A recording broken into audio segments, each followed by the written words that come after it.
मुझे यहाँ इसमें जो चिंता हो रही है वो ये है कि कहीं ये एक जानबूझकर किया गया षड्यंत्र का हिस्सा तो नहीं है।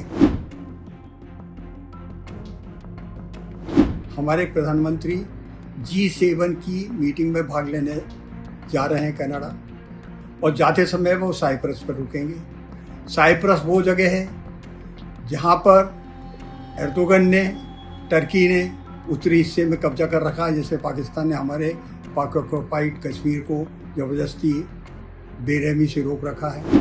अब देखना ये पड़ेगा कि क्या एर्दोगन ने कहीं कोई षड्यंत्र रच के सेलेबी एविएशन के किन्हीं अपने स्लीपिंग सेल के द्वारा, क्योंकि ये ओरिजिनली कंपनी जो है टर्की की है,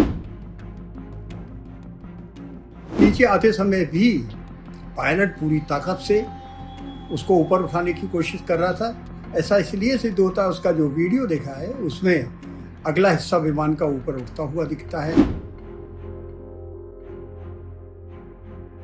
भारत के नागरिक उड्डयन के क्षेत्र में अहमदाबाद से लंदन जाने वाली विमान की जो दुर्घटना है, एक बीभत्सतम दुर्घटना के रूप में मानी जाएगी।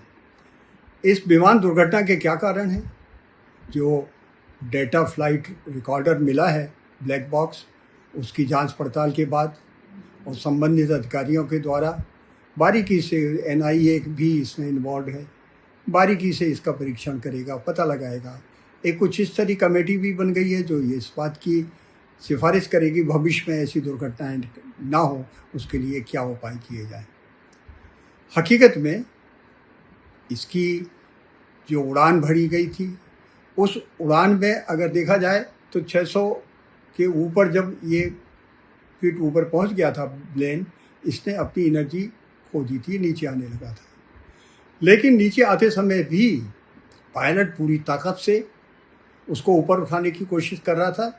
ऐसा इसलिए सिद्ध होता है, उसका जो वीडियो देखा है उसमें अगला हिस्सा विमान का ऊपर उठता हुआ दिखता है और पीछे टेल जो है बिल्डिंग से टकराती है।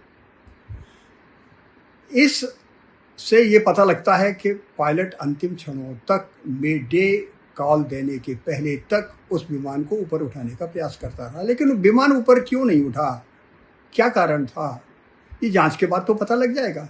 लेकिन जब जनरल ऑफ एविएशन का जब डिटेल में लिटरेचर देखा गया तो ये भी पाया गया कि अगर फ्यूल भरते समय उसमें नाइट्रोजन गैस का जो प्रेशर रहा करता है वो एक्सेसिव हो जाए, ज़रूरत से ज़्यादा हो जाए, तो टेक ऑफ करते समय इंजन उतनी ताकत नहीं रख पाता, ओवरलोडेड सा महसूस करता है और उसके इंजन उतनी इफिशिएंटली काम नहीं करते हैं।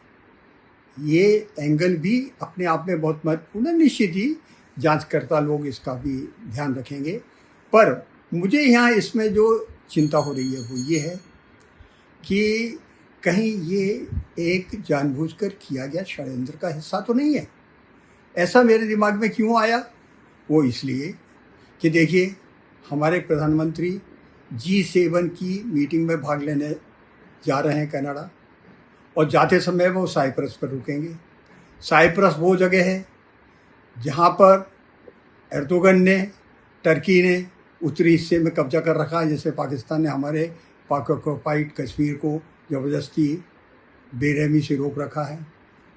और 23 साल बाद कोई प्रधानमंत्री पहली बार साइप्रस जा रहा है इस तरह से। इसका एक कूटनीतिक संदेश है। क्यों?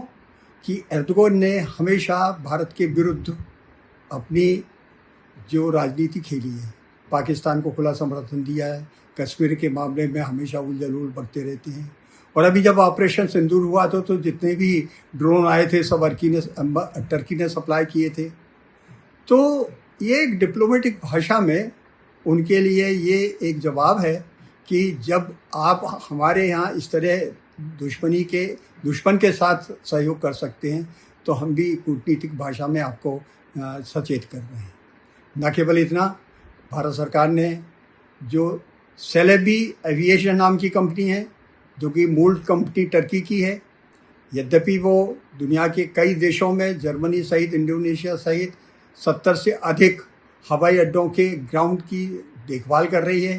पैसेंजर्स का आना जाना, उसका रिफ्यूलिंग करना, सामान का लोड करना, एक ग्राउंड वर्क जितना भी होता है सर्विसेज, वो उसका हमने कॉन्ट्रैक्ट उसको दे रखा है। मुंबई, अहमदाबाद और दिल्ली सहित और भी दूसरे जो हमारे एयरपोर्ट हैं उनकी देखभाल वो कर रही थी। और भारत सरकार के महीने में जैसे ही ऑपरेशन सिंदूर हुआ, उसके कॉन्ट्रैक्ट को निलंबित करने के लिए, सस्पेंड करने के लिए नोटिस उनके हाथ में थमा दिया। अब देखना ये पड़ेगा कि क्या एर्दोगन ने कहीं कोई षड्यंत्र रच के सेलेबी एविएशन के किन्हीं अपने स्लीपिंग सेल के द्वारा, क्योंकि ये ओरिजिनली कंपनी जो है टर्की की है, इसमें 16,000 करीब कर्मचारी काम कर रहे हैं, कहीं ऐसा तो नहीं उन्होंने कोई छेड़छाड़ करके कुछ ऐसी हरकतें की है जिससे कि इस विमान दुर्घटनाग्रस्त हो गया। उनमें से ये संभावना भी प्रबल है कि अगर फ्यूल अहमदाबाद में भरा गया है तो निश्चित रूप से उसमें अगर नाइट्रोजन का प्रेशर ज़्यादा कर दिया जाए तो विमान टेक ऑफ के समय लोड नहीं ले पाएगा। इस दृष्टि से ये मेरा सुझाव है, हमको गहराई से सोचना पड़ेगा, विचार करना पड़ेगा।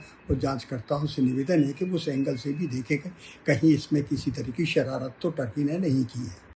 अगर आप ये वीडियो YouTube पर देख रहे हैं तो हमारे चैनल को सब्सक्राइब कर बेल आइकन दबाएं और Facebook पर देख रहे हैं तो हमारे पेज को लाइक करें।